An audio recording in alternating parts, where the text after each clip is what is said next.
Ever get that like nagging feeling that the whole good versus bad thing is, I don't know, a little shaky? Oh, yeah? Like maybe it's, all just some kind of power play in Right. disguise? Mm-hmm. Well, buckle up, folks, because today we are going deep with Friedrich Nietzsche. Ooh, neat. And trust me, this is going to shake up a few assumptions. We're talking excerpts from Beyond Good and Evil, Classic. the Antichrist. Whoa. We've got On the Genealogy of Morality, Okay, getting serious. and even some human, all too human, just to mix things up. I love that one. So where are we headed with all this? What's the big question? Well, what's fascinating is how Nietzsche doesn't just, critique morality. It's more like he throws out the entire rule book, Burns it, shreds it. pretty much. And then he asks, what if we built our values from scratch? Okay, I'm intrigued. But before we go full, anarchy, Right. let's rewind a bit. One of the most, shocking things Nietzsche said was that God is dead. Yeah, heavy stuff. And it's not literal, obviously. Right. But what was he actually getting at with that? He was pointing to a huge, seismic shift in culture. Think about it. For centuries, religion. Yeah. Well, it held the answers. Those are the framework. Exactly. Good, bad, meaning of life, all handed down from, a higher power. This ultimate authority. Right. But Nietzsche saw that fading. Yeah. And that left this void. So no divine rulebook anymore. Then what? Well, he believed there's this fundamental force driving us all. He called it the will to power. Will to power. Okay. Not just brute force, though. It's Yeah. more like this urge to grow, to create, to leave your mark on the world. ambition. Yeah. But even deeper than that, even philosophy, he said, is this tyrannical impulse itself, the most spiritual will to power. Wow. It's the will to, shape reality itself. So you've got all these wills clashing, trying to make their mark. Explains a lot about Twitter, actually. Talk to me. But, okay, if everyone's just striving for power constantly, how do we even talk about good and bad anymore? Do those words even mean anything? That's where Nietzsche gets really interesting and maybe a little controversial. He says there are two types of morality. Two types. Okay. Master morality and slave morality. Okay. I see where this is going. Master morality is all about strength, nobility, ambition. Think of the entrepreneur who risks everything to build their company. Oh, okay. That's master morality in action. It comes from, the people in power. So that classic good life ideal, but instead of conquering lands, it's more like conquering the market. Exactly. But then there's the flip side, slave morality. Right, the opposite. So what's that look like? Slave morality, as Nietzsche calls it, kind of flips the script. It values humility, pity, weakness. Weakness. He argued it came from the oppressed, the people who resented the masters. It's almost like saying, look, we may be weak, but at least we're not cruel like you. So you're saying, Christianity basically flipped the script on what good means, making what the qualities of the downtrodden into virtues. Exactly. That's pretty radical when you think about it. It's a total revaluation of values, and Nietzsche was deeply critical of it. Yeah. He saw it as life-denying, holding humanity back. He even goes as far as to say that pity is harmful. Whoa, that's harsh. I mean, I get wanting people to be strong, but isn't there something, noble about helping those who are struggling? He saw pity as focused on just alleviating suffering instead of on growth and flourishing. He actually writes, preservation and enhancement of life. In the role of protector of the miserable, it is a prime agent in the promotion of decadence. Pity persuades to extinction. So it's not about being heartless. Right. It's more like questioning whether sometimes our compassion might be, I don't know, misplaced. He'd say maybe even enabling weakness instead of encouraging self-reliance. Okay, that is a lot to unpack. Definitely makes you think twice about those feel-good charity ads. For sure. But let's be honest, Nietzsche wasn't exactly known for being warm and fuzzy. Not exactly. But even if we disagree with him, he makes us confront some pretty uncomfortable questions. Like what? If morality is all a power game, then does truth even matter? Hold on, is he saying truth is bad?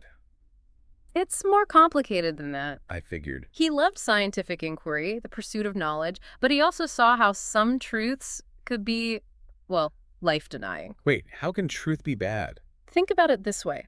What if discovering some truth about yourself or the world made you lose all hope, made life seem completely meaningless? Oh. Nietzsche saw that as a real danger. Existential crisis time. Right.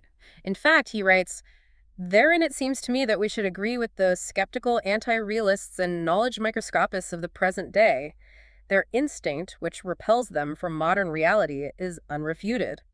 What do their retrograde steps prove? At least that something is wrong with modern reality. So he's saying, like, be careful what truths you seek, that some knowledge might actually be harmful. It's intense, right? That is pretty intense. He believed that blindly chasing truth could lead us to, well, nihilism. Nihilism, that whole nothing matters kind of thing. Exactly, but he didn't think that meant we should just give up on seeking knowledge altogether.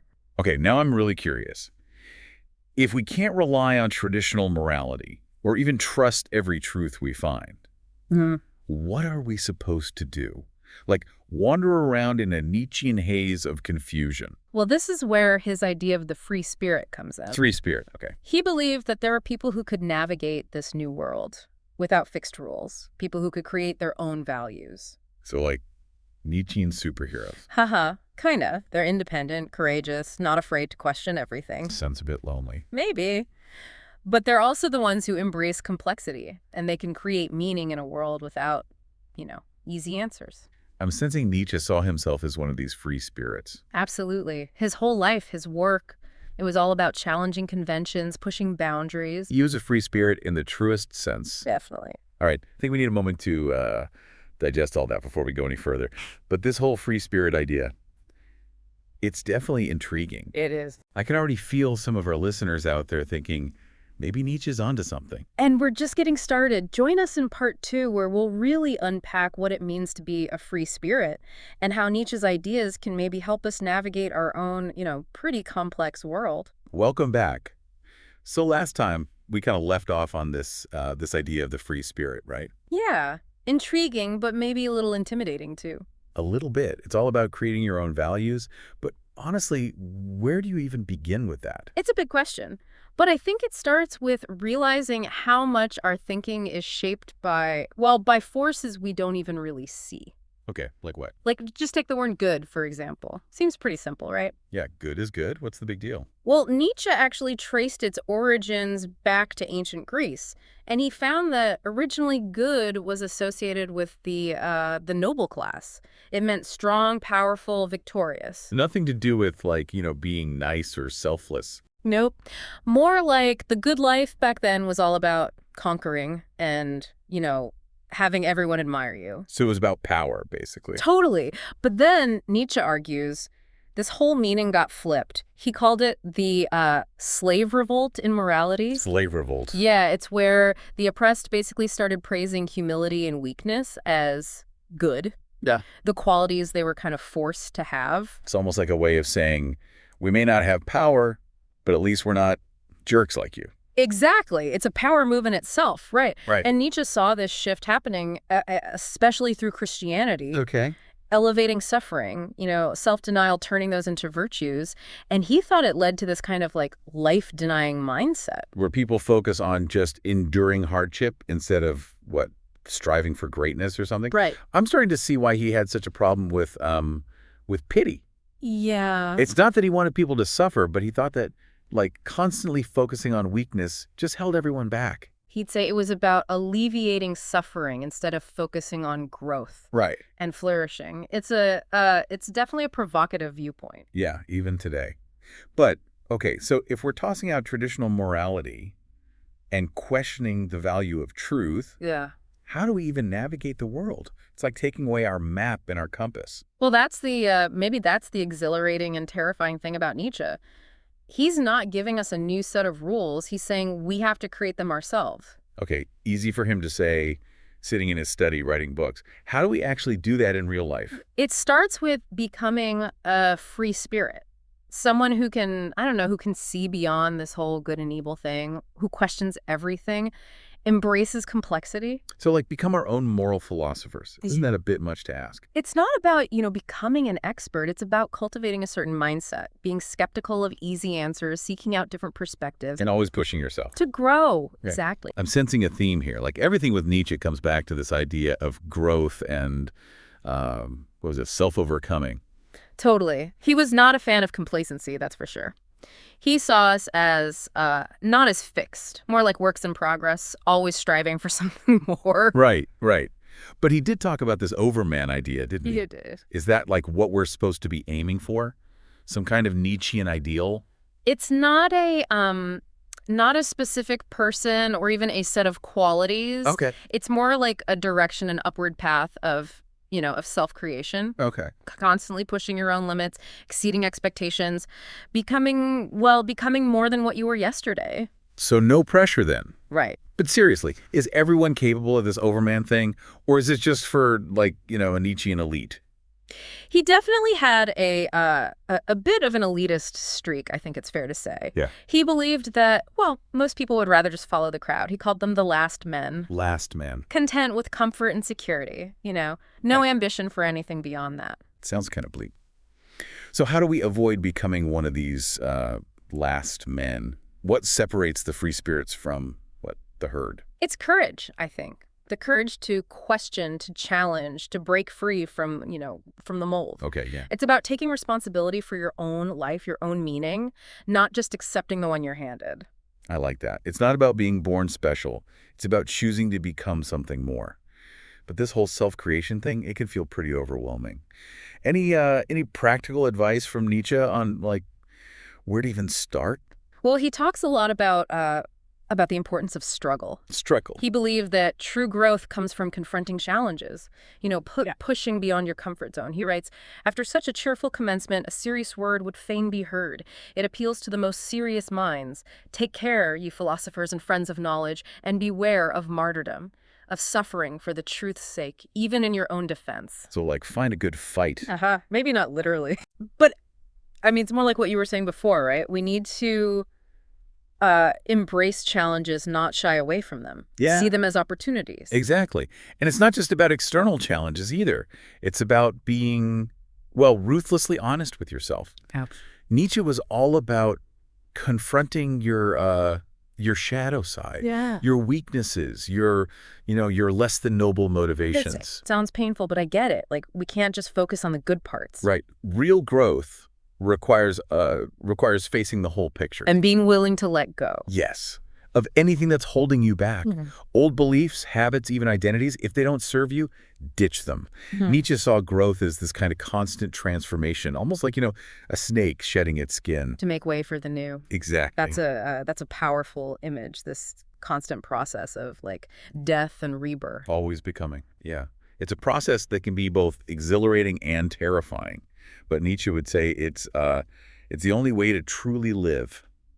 Okay, so we're embracing challenges, being honest with ourselves, and constantly shedding old skins. Right. What else is in this Overman starter pack? Well, one thing he emphasizes is what he called amor fati. Amor fati. Which is the love of fate. Love of fate. That sounds intense, even for Nietzsche. It is. It's about accepting everything that has happened in your life. The good and the bad, seeing it all as essential to who you are. So instead of wishing things were different, what we learn from them, using them as fuel. Yeah, to fuel your growth. That's actually, that's kind of empowering when you think about it. It is. It's about seeing every experience, even the painful ones, as an opportunity to learn, evolve. Okay, I'm starting to see how all these pieces kind of fit together. Nietzsche isn't just giving us these abstract, philosophical ideas. He's offering a way of, a way of being in the world. A way of approaching life. Yeah. With courage, honesty, and this constant drive to become more. It's a philosophy of radical self-responsibility, You're not a finished product. You're a work in progress. You have the power to shape your own destiny, to create meaning and value in a world without easy answers. Wow, that's a lot to take in. But I have to admit, there's a certain appeal to it. Yeah. This idea of, taking ownership, becoming the artist of your own, your own self. It's definitely not a passive philosophy. Okay. It demands, it demands engagement. Active engagement. Yeah. Constant questioning and a willingness to embrace the unknown.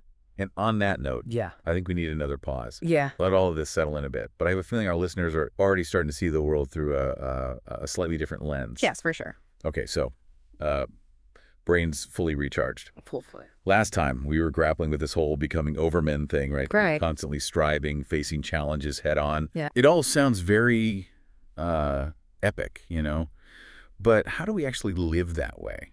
It's a good question. It's easy to get lost in the abstract ideas. Right. But Nietzsche was also really concerned with how we actually live day to day. Okay. He believed that our actions, our choices, that's where philosophy actually matters. So less thinking, more doing. Like what would a Nietzschean to-do list even look like? Well, for one, it would definitely involve cultivating what he called amor fati. Right, right. Love your fate. Yeah, not just accepting whatever life throws at you, but like embracing it. As fuel. Yeah, as the raw material for becoming who you are. Okay, love your fate. I mean, it sounds kind of mystical, even for Nietzsche. It does. How's that supposed to help me deal with, like, I don't know, a terrible boss or a global pandemic? Well, it's about shifting your perspective, I think. Instead of seeing those things as roadblocks, Yeah. see them as challenges, Wow. opportunities for growth that you wouldn't have otherwise. Oh, okay. Nietzsche believed that even suffering, it can be a source of strength if we use it the right way to fuel our, self-creation. So, like, turning lemons into lemonade, but on an existential level? Yeah, exactly. I kind of dig it. It's about taking ownership of your whole life, not just the good parts. And this connects to another key concept, self-overcoming. Right, right. We've touched on this, but it still feels kind of vague to me. What does self-overcoming actually look like in practice? It's about constantly pushing your boundaries, Oh, okay. confronting your weaknesses, and striving to become, well, a stronger, more complete you. Sounds exhausting. Uh-huh. Is there ever a point where we can just, like, relax and be content? Nietzsche would probably say that complacency is, it's the enemy of growth. He believed that true fulfillment comes from, constantly striving, pushing ourselves beyond our comfort zone. He actually writes, "After such a cheerful commencement, a serious word would fain be heard. It appeals to the most serious minds. Take care, ye philosophers and friends of knowledge, and beware of martyrdom, of suffering for the truth's sake, even in your own defense." So no resting on our laurels. Got it. But how do we find the motivation to keep pushing, especially when things get tough? Well, he believed that we all have this fundamental drive towards, growth and self-expression. Ah, the will to power. Exactly. And it's not just about dominating others, but about mastering yourself. Shaping your own life. Yes, according to your values. So it's the fuel's already there. We just need to learn how to tap into it. I think that's a good way to put it. It's about becoming aware of your potential and then actually, taking action, making it happen. Okay, but all this self-creation stuff can feel pretty daunting. Like, any practical tips from Nietzsche on how to actually get started? He emphasized discipline. Discipline. Okay. And self-control. Remember, he wasn't a fan of just, following every whim. Right. He believed that real freedom came from mastering yourself. From being in control. Yeah, being able to direct your energy towards your goals. So it's not about being impulsive. It's about choosing your actions carefully. Intentionally. Making sure they align with your values. I like that. And he also talked about the importance of finding beauty and meaning in the everyday. Okay. He saw the world as full of wonder, full of potential, even in the midst of suffering. So like stop and smell the roses, even when the world feels like it's falling apart. Exactly. It's about finding those moments of joy, of gratitude, those little sparks of beauty that remind us why life is worth living, even when it's hard. This is making me rethink this whole idea of happiness. It's not some, passive state we achieve. It's something we create. Through our choices, our perspective, how we see the world. And Nietzsche would say it's not about avoiding pain or discomfort. Right. It's about learning to see those things as part of the whole. Part of the process. Of growth. Of self-overcoming. Okay. I mean, that's a pretty radical way of looking at things. But I can see how it could be empowering. Yeah. Instead of being, victims of circumstance, we become the authors of our own lives. Exactly. And that's really what Nietzsche is calling us towards, I think. Good. A life of radical self-responsibility, creativity, and growth. It's definitely a challenge. Oh, yeah. But also incredibly inspiring. It's like he's saying, hey, you're capable of so much more than you realize. Don't settle. Go out there and create something extraordinary. And I think that's a perfect note to end on. Whether you agree with all his ideas or not, Nietzsche's philosophy is a powerful reminder of the potential we all have. For growth, for creativity, for self-overcoming. It's a call to, to live deliberately. to embrace challenges and to become, the best versions of ourselves. Absolutely. So as we wrap up our deep dive into the world of Friedrich Nietzsche, I just want to leave you with one final thought. Hit us with it. Remember, the journey of self-creation, it's ongoing. There's no finish line. It's about constantly striving, evolving, becoming. Exactly. So keep questioning, keep challenging, and most importantly, keep growing. Thanks for joining us on this wild intellectual adventure. It's been a pleasure. Until next time, keep diving deep.